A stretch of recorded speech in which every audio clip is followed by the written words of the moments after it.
Yeah, we needed a win going into Christmas break this year. They're obviously not easy to come by, as you saw across the SEC, across the country. So, I thought our guys did well in the second half to figure out a way. After I think we gave the lead up there, I think they were leading by 1 there early in the second half, and then we kind of took control of it from there. And different guys stepped up. I thought, Mark Sears' defense in the second half was significantly better. I thought he played really hard. I thought Pringle gave us some big minutes. Brandon Miller, they weren't letting him get off on offense. They were denying him everywhere, playing real physical with them. And he, in the past, I think he's had games where his offense has struggled. He's kind of taking a step back defensively. I didn't think he did that today. I thought he grew up. I thought offense, was difficult for him. He ends up with 14 rebounds and led us in plus minus. So you're seeing growth in different guys in different areas, which is a good thing. We still have the turnover issue, which we got to get fixed. But it's good to see Quinterly back. He had 5 assists, only 1 turnover. So I think he's starting to feel more comfortable, which would be good moving forward. So we were able to get him a decent amount of minutes. Jaden Bradley with 7 assists. So I thought guys were moving the ball. We had a positive assist to turnover ratio. And it's good Nick Pringle gave us some solid minutes. He ended up winning the Hard Hat Award, and I thought he played really hard and gave us good minutes we needed. So good win going into the holidays. Give the guys a few days off here at Christmas and get back ready to play SEC games. Mike? Yeah, early on it was kind of a slog. What do you think went behind this, of the slow starts, the turnovers? I don't want to say our guys overlooked it, but I thought our energy was a lot better in the second half than it was at the beginning of the game. So if you don't have the proper energy to start the game and they're comfortable on offense and we're turning the ball over, it's going to make for a tough start, which is what we had going. I thought the starting group didn't start the game like we needed them to start the game, but I thought it was a lot better to start the second half. Chase. This question's a little bit similar to that one, but I think in 3 of the last 4 games, turnovers have been a really big problem first half, but then you cleaned it up pretty good second half. Houston, Gonzaga tonight. Has that been too much of a halftime message of late? Yeah, I mean, we talk about the ways we turned it over a little bit. I don't think we'd be able to predict some of that before the start and talk about it in practice. We've tried, but sometimes they just got to settle down in the game, I guess. Look today, it's like, it wasn't, everybody that played outside of the group that just played the last minute, everybody that played had a turnover, so it wasn't, obviously Brandon had the 5, and he's got to do a better job taking care of the ball for us, but, it wasn't like, Jaden Bradley was next with 3, but he did have 7 assists, so he was moving the ball a little bit, but just, we have too many turnovers from guys that aren't primary playmakers. Pringle throws the outlet right to him and he picks up a foul on it. Noah Gurley's got the one kind of in his hands there. We've just, some of those turnovers we got to eliminate from guys that aren't primary play. And then we do got to get the primary playmakers to cut theirs down. You can't expect Quinterly, Sears, Jaden Bradley, Brandon Miller to go with 0 very often, as much as we're asking them to create offense for us. But we got to get them cut down from 5 to 2 or 3 to 1. So we're working on it. It's definitely an issue for us. If we get our turnovers figured out, our offense has been flowing pretty good. And obviously the free throw deal, Nick settled down and made some free throws there though as the game went on, which I was happy to see. Charlie. With no Clowney, just how good was it to see guys like Gurley and Pringle step up? I know you kind of mentioned them, but it seemed like all the bigs kind of stepped up, whether it was from scoring or on the glass. No, it was great. We needed, both. Pringle has most minutes he's played all year. Obviously, Clowney being out sick helped clear up some minutes. Nick took advantage of it, and I thought he played well.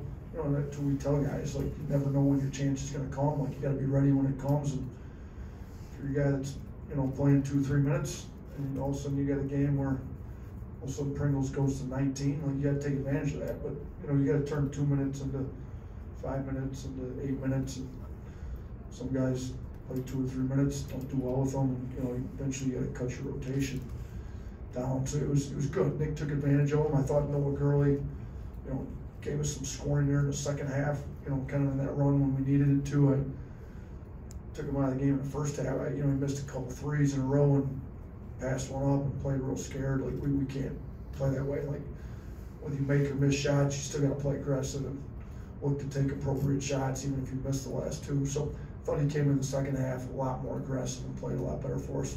In the back. Hey, Coach, going into conference play now, what have you learned from your team during the non-conference schedule?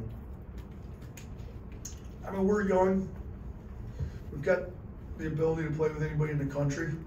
We've got a lot of growth yet to do, but to go 10-2, I think it's the first time since 14-15 year, and then their schedule wasn't quite like ours was. I think saw somewhere we had, I think, the third best strength of schedule in the country right now. With it's probably go up once we get into SEC play, so it's a good chance we'll probably end up top 5, if not top 3 in the country as far as that goes. So to be 10-2, we can play with anybody.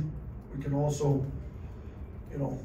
we're down Jackson State 20 plus minutes into the game. If we don't bring it, don't play on the defensive end and turn the ball over, we're capable of losing to a lot of schools too. We were a little inconsistent last year, so we've got to get more consistency with both our effort on the defensive end and taking care of the ball on offense, because it's going to be some big games in the SEC, and whether it's a home game or a road game, I think we've proven to ourselves we're capable of winning any game we play in the SEC, but we're also capable of losing any we play. So we've got to get a little bit more consistency, and some of that comes with the amount of freshmen we're playing.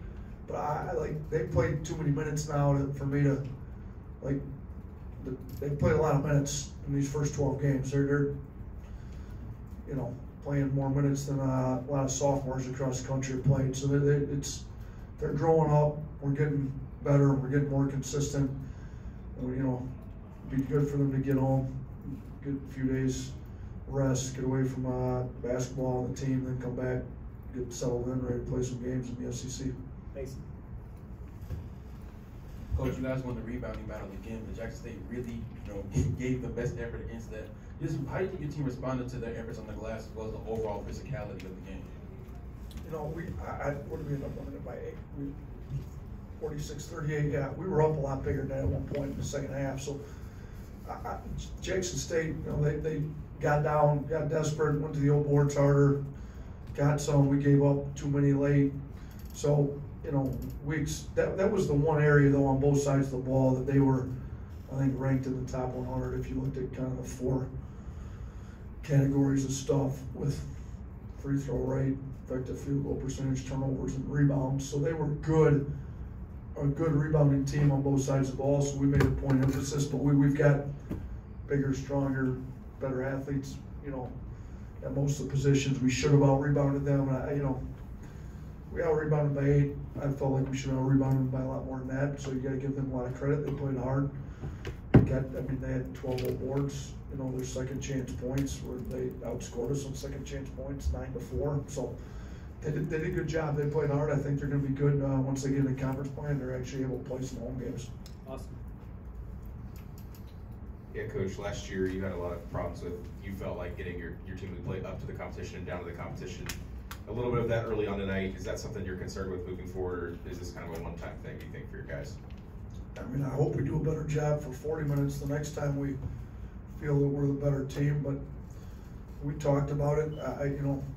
It's a maturity factor that comes in to play. You got to bring it every single game, no matter whether you're favored by whatever we were favored tonight, or whether you're playing somebody with a number 1 in front of their name, like we've done twice this year. So I didn't think we were great in the first half of that, so that it's a little concerning.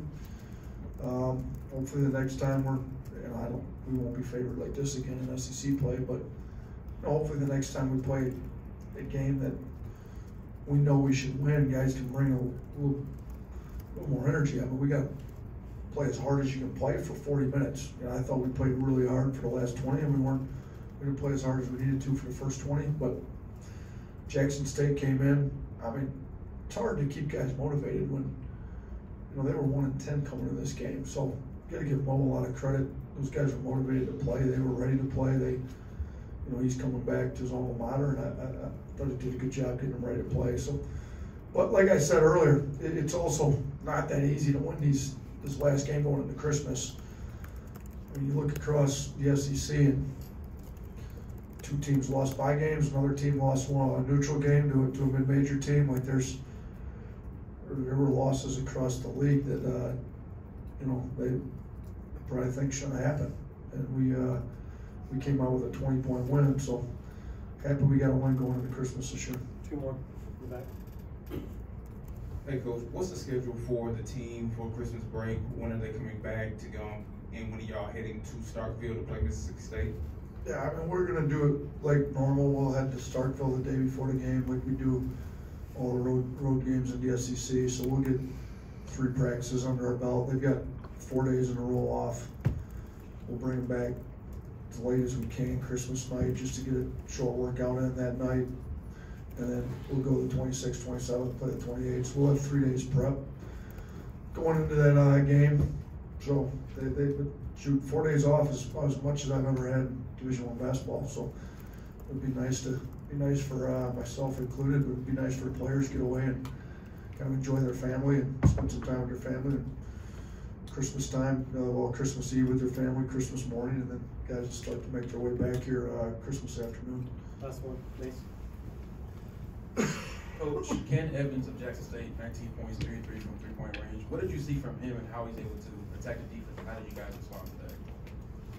I mean, he's quick. He got downhill. I mean, we thought our guys did a great job on Colty Young. He was our best shooter. We didn't want to give him a 3. We gave him that 1 late in the first half. But,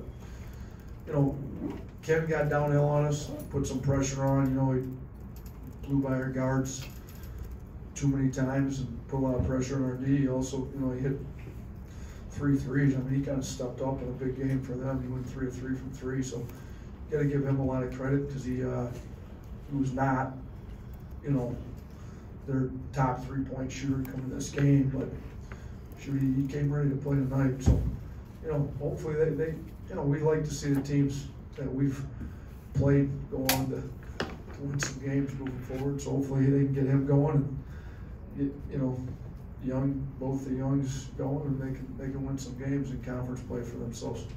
Awesome. Thanks, Coach.